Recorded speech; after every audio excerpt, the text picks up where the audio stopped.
Third आई में आपका स्वागत है। सबसे पहले जरा कोरोना की ताजा स्थिति। दुनिया में इस समय 27,26,000, जब हम रिकॉर्ड कर रहे हैं तब ये फिगर है। शाम को जो फिगर होंगे हो सकता है चेंज हो जाए, जब तक आपके सामने हो। और 1,91,000 1,91,000 डेथ हो चुकी हैं। इंडिया में अभी तक 23,502 लोग इससे वो हुए हैं। और इस फिगर के साथ हम 17 नंबर से उठ के अब 16 नंबर पे आ गए हैं। मतलब दुनिया के हम 16वें सबसे बड़े संक्रमित देश हैं। अभी तक कुल डेथ हमारे यहाँ 722 हुई हैं। और कल 23 तारीख को 1,669 नए केसेस 1,669 नए केसेस हो गए। ये अभी तक के सेकेंड लार्जेस्ट हैं। 18 तारीख को 2013 केसेस हुए थे, उसके बाद गिरावट आई थी 2 दिन, लेकिन फिर एकदम से केसेस बढ़ना शुरू हुए हैं। आज बात करना जरूरी है थोड़ी सी कि हम लोग का मीडिया का क्या रोल है और मीडिया को हम और आप कैसे समझते हैं, कैसे देखते हैं। देखिए, मीडिया को जो हम और आप समझते हैं और जो देखते हैं, जो एक आम नागरिक है, उसको यह है कि मीडिया एक चौथे खंभे के रूप में जो सवाल पूछेगा, आपका कुछ एक मीडिया के कर्तव्य होंगे, वो उस तरह से काम करेगा। लेकिन मीडिया का एक पक्ष बिजनेस भी है, क्योंकि कुछ लोग उसकी बॉटम लाइन जो बोलते हैं उसकी बैलेंस शीट के हिसाब से चलते हैं। बहुत से ऐसे मीडिया वो हैं, प्रिंट में भी इलेक्ट्रॉनिक में भी, जो ये देख के चलते हैं भाई कितना प्रॉफिट हुआ कितना नहीं हुआ, और इसका नाम लेने की किसी मीडिया की नहीं। आप खुद ही जानते हैं कौन इस काम को कर रहा है। लेकिन जो मीडिया पर से, या जिसको हम मीडिया लार्जर में ना बोलें, रिपोर्टर, जर्नलिस्ट, इन लोगों का जो काम होता है, वो काम ये होता है कि वो सवाल करें, जो भी सत्ता में है उससे उसकी क्या कमी है वो बताएं। और एक तरह से मैं एग्जैक्ट तो नहीं कहूंगा, लेकिन जो ऑपोजिशन का काम होता है उसको चेक में रखना, वैसे ही इनका काम होता है लगातार अगर कुछ गलती हो रही है उसको बताते रहना। कोई चीजें छुपाई जा रही हैं, चाहे वो विपक्ष की हो चाहे पक्ष की हो, उसको उजागर करना, दुनिया के सामने लाना कि ये क्या हो रहा है। और अगर आप देखें तो ज्यादातर आपको लगेगा कि जो लोग, जिनको आप पत्रकार मानते हैं, जिनकी बात सुनना चाहते हैं, जिनको आप सुनते हैं, वो कहीं ना कहीं बहुत कंफर्टेबल नहीं रहते हैं। मैं कुछ 3-4 आपको नाम दे दूं जिससे आपको याद हो जाए। पिछले 1-2 साल के अंदर अभिसार शर्मा क्या हुआ, नौकरी से निकाले गए। पुण्य प्रसून वाजपेयी क्या हुआ, नौकरी से निकाले गए। 2 नाम और इस तरह से तमाम नाम हैं। विनोद दुआ, मतलब मैं उनको हिंदी इलेक्ट्रॉनिक मीडिया का पुरोधा मानता हूं, सबसे पुराने, लेकिन कहीं ठीक जगह, क्योंकि सरकार के साथ नहीं काम के पक्ष में नहीं बोलते हैं, सवाल पूछते हैं, और करंट सिनेरियो में ये अच्छा नहीं माना जाता है। विनोद दुआ। और दूसरी लोग जितनी गाली दे लें, उनको कम्युनिस्ट कह लें, उनको पाकिस्तानी कनेक्शन कह लें, बरखा दत्त, ये वही बरखा दत्त थी जब करगिल में जाके ये फ्रंट लाइन पे दुश्मन के सामने रिपोर्टिंग कर रही तो सारा देश वाहवाही कर रहा था। आज बरखा दत्त को किसी भी जगह यहां से मतलब हटाई गई हैं इस मेन स्ट्रीम से, और उनको कोई वो स्थान नहीं मिल पाया है जो ये कैपेबल है। मैं बरखा दत्त की रिपोर्टिंग से इत्तेफाक रखूं ना रखूं, लेकिन इसमें कहीं कोई दो राय नहीं है कि वो शुद्ध रिपोर्टर्स थे। एक एक्सेप्शन आज की तारीख में जो नाम सब लोग लेते हैं वो रवीश कुमार हैं, लेकिन मैं उसमें रवीश कुमार की जितनी भी बड़ाई करें, अगर आप उनकी 100 बड़ाई कर रहे हैं तो 101 जरूर एनडीटीवी और प्रणव रॉय की मैं बड़ाई करूंगा। मतलब I give more credit to Pranav Roy, because वो उनके पीछे वो ताकत दे रहे हैं। तो वो कहीं ना कहीं जर्नलिस्ट एक है, उसका मालिक जो है, जो उसको चलाने वाला वो जर्नलिस्ट है, इसलिए ये हो रहा है। जर्नलिस्ट का जो रिपोर्टर है, उसका काम है वो सरकार से सवाल पूछे, वो सरकार से पूछे ऐसा हुआ क्यों नहीं हुआ। जब आप सरकार से कुछ पूछते हैं या उसको, जैसे लोग कहते हैं ना बहुत निगेटिव है, जब सरकार को निगेटिविटी में दिखाया जाता है तो लार्जर पिक्चर होती है कि लार्जर पिक्चर पॉजिटिव होगी। हम अगर ये पूछेंगे कि आपने गलती क्यों की, तो ये इस उम्मीद के साथ पूछेंगे कि वो गलती सुधर के ठीक हो जाएगी, और अंतोगत्वा जो अल्टीमेट है वो ठीक हो जाएगा, वो अच्छा होगा। नियत ये रहती है कि इस नेगेटिविटी से एक पॉजिटिविटी की तरफ का रास्ता है। अब हाल के जमाने में 2 लोग बतौर मीडिया या वो आए, एक आपने देखा होगा जब प्रसून जोशी जी प्रधानमंत्री से प्रश्न पूछ रहे थे, तो प्रसून जोशी जी मीडिया नहीं है, प्रसून जोशी जी रिपोर्टर नहीं है। दूसरे एक अक्षय कुमार साहब पिछले इलेक्शन के समय वो आए और उन्होंने टीवी के सामने एक इंटरव्यू लिया। क्या आप इसको पत्रकारिता के दायरे में रखेंगे जो प्रसून जोशी का इंटरव्यू या अक्षय कुमार का इंटरव्यू? अपनी ईमानदारी से आप लोग ये बताइए। अब इसमें जो कंट्रोवर्सी शुरू हुई है अभी 21-22 तारीख से, एक दो दिन से, वो अर्नब गोस्वामी जी के नाम से है। अर्नब गोस्वामी जी शायद जिसको कहते हैं ना कि हल्ला ब्रिगेड के, वो शायद जनरल हैं इस समय।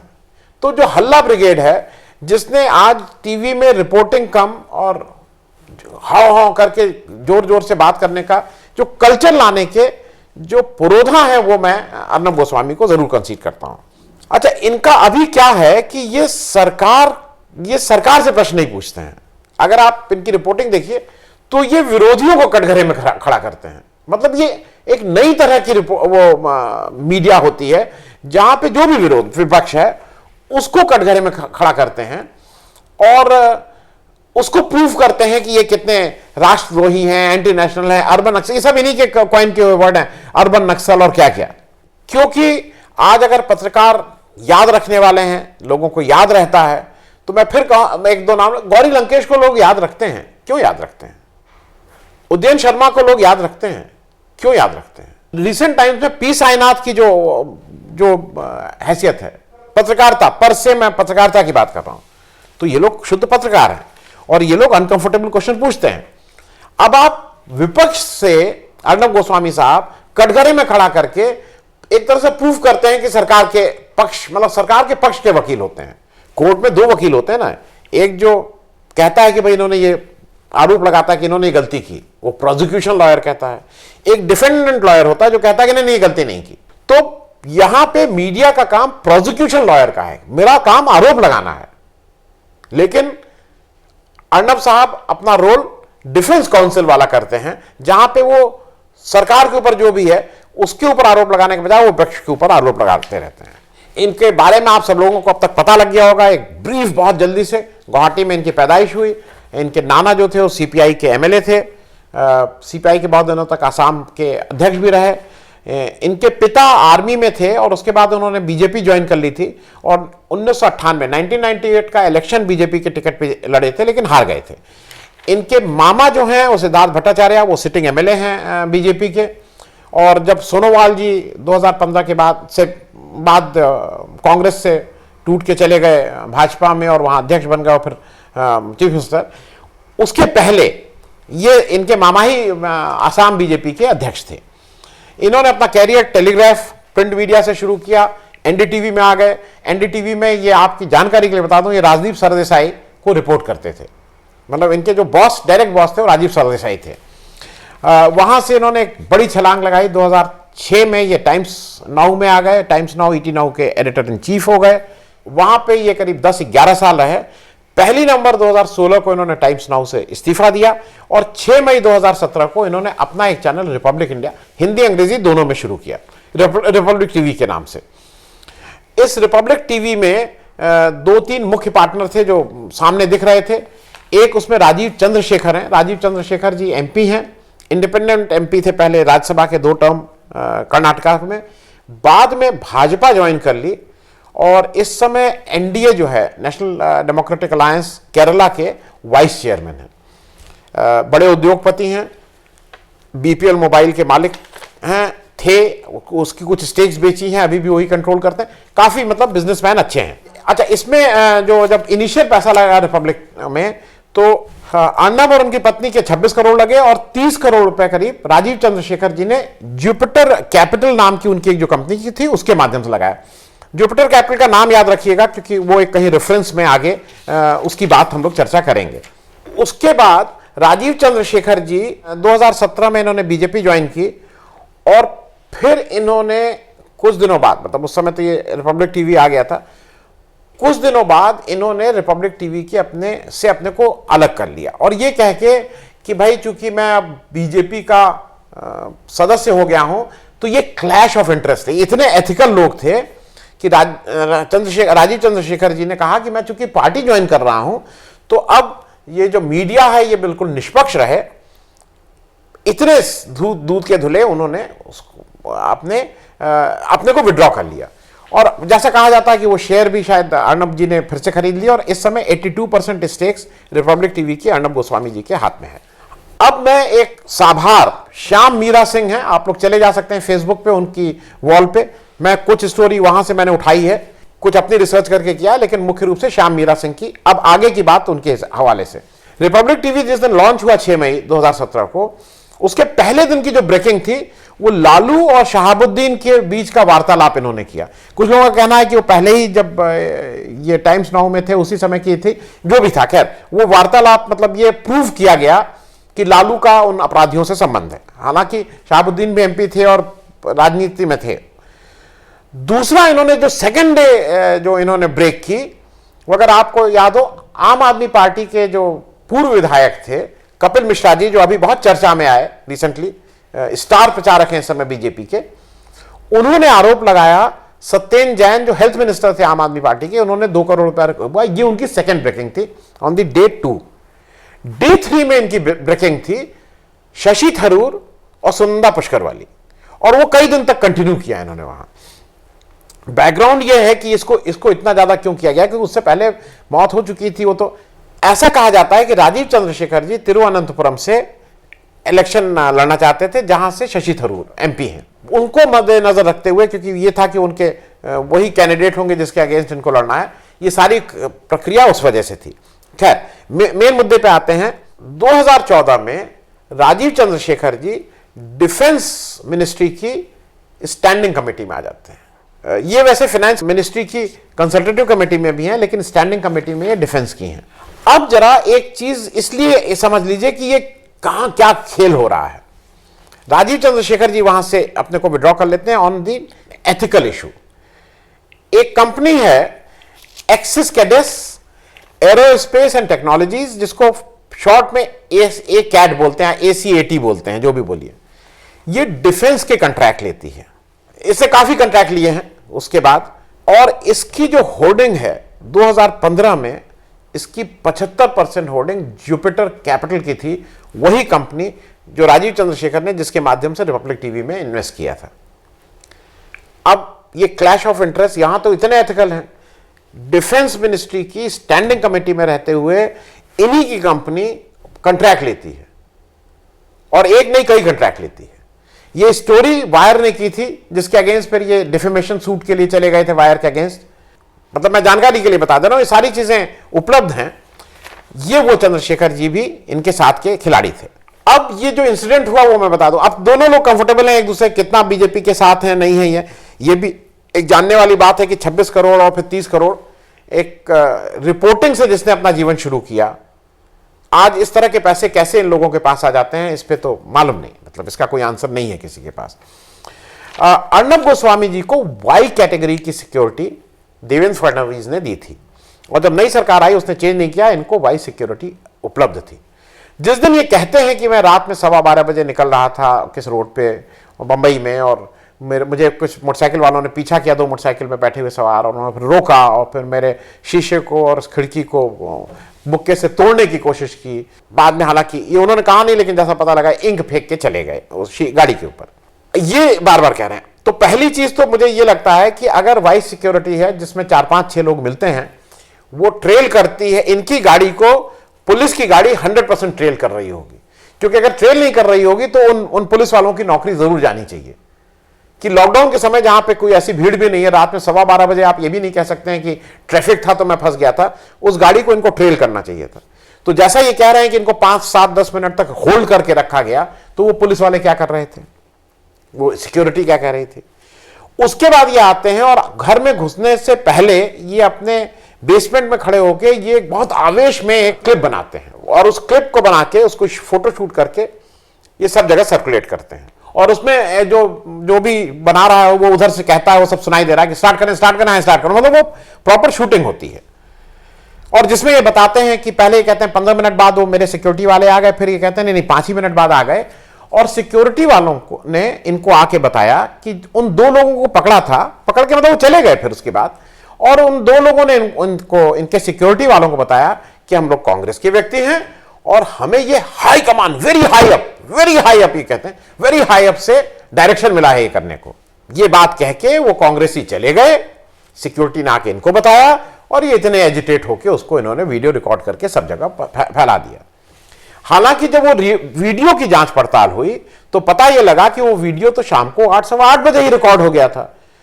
तो जो सीक्वेंस ऑफ इवेंट है उसमें वीडियो पहले रिकॉर्ड हुआ है, और ये जो टीवी में बजा के इन्होंने जो भी सोनिया गांधी को अपशब्द कहा, जहां से ये सब सीक्वेंस हुआ, वो बाद में हुआ है। तो खैर, अब ये तो कैसे करते हैं, क्या करते हैं, इनसे पूछना भी इन लोगों से कोई ठीक नहीं है। दूसरा एक जो और अचंभे वाली चीज है, इन्होंने एक ट्वीट किया कि मतलब इन्होंने कैसे मेरे ऊपर ये सब हुआ, ये ट्वीट किया। इनके ट्वीट करने से 1 या 2 मिनट पहले संबित पात्रा जी, जिनकी वाणी में सरस्वती बैठी हैं, वो सरस्वती पुत्र संबित पात्रा जी ने, उससे पहले ही उनको पता लग गया कि ये क्या ट्वीट करने वाले हैं। उन्होंने उनकी बात ही पहले ही बता दी, मतलब भविष्यवक्ता की तरह उन्होंने पहले बता दिया। और अशोक पंडित जी ने भी बता दिया। 2 लोगों ने इनका ट्वीट आने से पहले, अर्नब गोस्वामी का ट्वीट आने से पहले ही उस पर अपना ट्वीट कर दिया कि ये इनके साथ हुआ है। अब ये चले गए हैं सुप्रीम कोर्ट गए 23 तारीख की शाम को। ये सुप्रीम कोर्ट में एक SLP लेके गए, क्योंकि इनके अगेंस्ट बहुत सी FIR पूरे देश में हो गई, क्योंकि इन्होंने सोनिया गांधी के ऊपर बहुत अमर्यादित और भद्दी टिप्पणी की थी। उसके अगेंस्ट ये सुप्रीम कोर्ट गए। सुप्रीम कोर्ट के पास कश्मीर के जो हो रहा है उसको सुनने का टाइम नहीं। वो कह रहे हैं कि अभी हम नहीं सुनेंगे। बहुत से इंपॉर्टेंट फैक्टर हैं जिसके पास, सुप्रीम कोर्ट के पास, वो सुनने का टाइम नहीं है। लेकिन सुप्रीम कोर्ट ने कल रात में जब ये SLP में गए तो आज सुबह 10:30 बजे इनको सुना, और सुन के वो जो ऑर्डर है उसमें कहीं 3 वीक पहले लिखा है, फिर 2 वीक लिखा है। मैं मान के चल रहा हूं जो ज्यादा टाइम है, इनको 3 वीक का एक तरह से प्रोटेक्शन जो बोलते हैं, 3 वीक का स्टे ऑन अरेस्ट दिया है, और फिर कहा है कि जाके आप अपनी एंटीसिपेटरी बेल या जो भी इसकी लीगल कार्रवाई है वो कर सकते हैं। उसके डिटेल्स आपको आ ही जाएंगे। वो एक केस नागपुर वाले को नहीं किया है, उसको ट्रांसफर बंबई हो गया है। पुलिस से और महाराष्ट्र गवर्नमेंट से कहा है कि आप इनको प्रोटेक्शन दीजिए पूरा। एक चीज चंद्रचूड़ साहब ने और उसमें अच्छी कही है, और मैं ये कहूंगा कि वो अच्छी बात है। चंद्रचूड़ साहब ने कहा है कि हम इनके ऊपर किसी भी तरह की कोई पाबंदी नहीं लगाएंगे, क्योंकि प्रेस के ऊपर पाबंदी नहीं लगनी चाहिए। अब किस प्रेस पे पाबंदी लगेगी और नहीं लगेगी ये कौन डिसाइड करेगा, क्योंकि अभी हाल के दिनों में सिद्धार्थ वरदराजन के ऊपर फैजाबाद में 2 FIR हो गई हैं, और लॉकडाउन के समय ही उन सिद्धार्थ वरदराजन के घर पे फैजाबाद से पुलिस जाके समन तामील करके समन मतलब उनको दे के आई है। लास्ट में चलते चलते एक चीज बता दूं कि इन्होंने सोनिया गांधी के ऊपर जो बातें बोली हैं, जिस तरह के शब्दों का प्रयोग किया है, आप सब लोगों ने सुन लिया होगा। आप लोग खुद ही अपने विवेक से जवाब दीजिए, क्या वो उचित है, क्या वो डिसेंट है? क्योंकि वो क्या प्रूव करना चाहते हैं सोनिया गांधी के लिए कि उनकी पैदाइश इटली में हुई थी। आपकी को याद दिला दूं, हिंदुस्तान के जिस समय जो 2 सबसे बड़ी पार्टी हैं, भाजपा मेरे हिसाब से सबसे बड़ी पार्टी और कांग्रेस सबसे बड़ी पार्टी, और दोनों के जो सबसे सीनियर लीडर हैं, लाल कृष्ण आडवाणी भी पाकिस्तानी हैं, अगर उस तरह से देखा जाए, पैदाइश वहीं की है, और मनमोहन सिंह भी पाकिस्तानी है, क्योंकि पैदाइश इनकी भी पाकिस्तान की है। तो ये याद रखिए कि हिंदुस्तान की जो दोनों बड़ी पार्टीज हैं, उनके जो दोनों सबसे बड़े लीडर हैं वो पाकिस्तानी हैं, अगर इस तरह की हम लोग डेफिनेशन की बात कर रहे हैं। ये बहुत लोगों को बुरा लगेगा, लेकिन जन्म स्थान तो पाकिस्तान है ही। तो सोनिया गांधी का अगर जन्म स्थान इटली है तो आपको दिक्कत क्या है? खैर, उसके बारे में बहुत इसलिए नहीं बोल रहा हूं क्योंकि फिर ये होता है कि देखिए उनका, कांग्रेस को अगर अपनी पैरवी करनी आती है तो कांग्रेस अपनी पैरवी खुद करनी चाहिए। कांग्रेस को इसमें क्या करना है ये मुझे बताने की जरूरत नहीं। लेकिन जो पत्रकार, जिस तरह की पत्रकारिता अर्नब गोस्वामी परस्यू कर रहे हैं और बहुत से लोगों का रोल मॉडल बन रहे हैं, उसकी वजह से मैंने इसको जरूर कहीं ना कहीं कहने की जरूरत समझी थी। चाहे ये जितना कह लें, हाल के दिनों में अगर किसी को, जो नए पत्रकार हैं, तो हमारा रोल मॉडल शायद विनोद दुआ, शायद पुण्य प्रसून वाजपेयी, शायद अभिसार शर्मा, शायद पी साईनाथ, शायद एन राम, शायद गौरी लंकेश हो। हमारा रोल मॉडल कम से कम अर्नब गोस्वामी तो नहीं होंगे। साइन आउट करने से पहले, कल से रमजान शुरू हो रहा है। आप सबको रमजान की बहुत बहुत मुबारकबाद। एक नए तरह का रमजान आप लोग पहली बार देख रहे होंगे। घर में रहना है, घर में ही नमाज पढ़नी है, घर में ही तरावी पढ़नी है। ये भी एक ऊपर वाले ने आपको एक नए तरह का दिया है, ये भी एक वो है। खूब ईश्वर के साथ ध्यान लगाइए, खूब ईश्वर से दुआ मांगिए कि कम से कम भारत, इसमें से मैं भारत बोल रहा हूं भाई, जिनको हिंदुस्तान से ऑब्जेक्शन वो सुन ले, मैं भारत भारत भारत भारत के लिए, मुसलमान लोग भी भारत ही के लिए दुआ मांग लीजिए।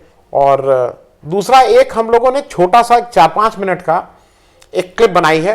कुछ जगह हम लोग भी छोटा मोटा एक कुछ काम करने की कोशिश कर रहे हैं अपनी एक संस्था के द्वारा। उसमें कुछ जगह खाना और कैसे बन रहा है उसकी एक क्लिप अलग से करेंगे, इसके साथ नहीं कर रहे हैं।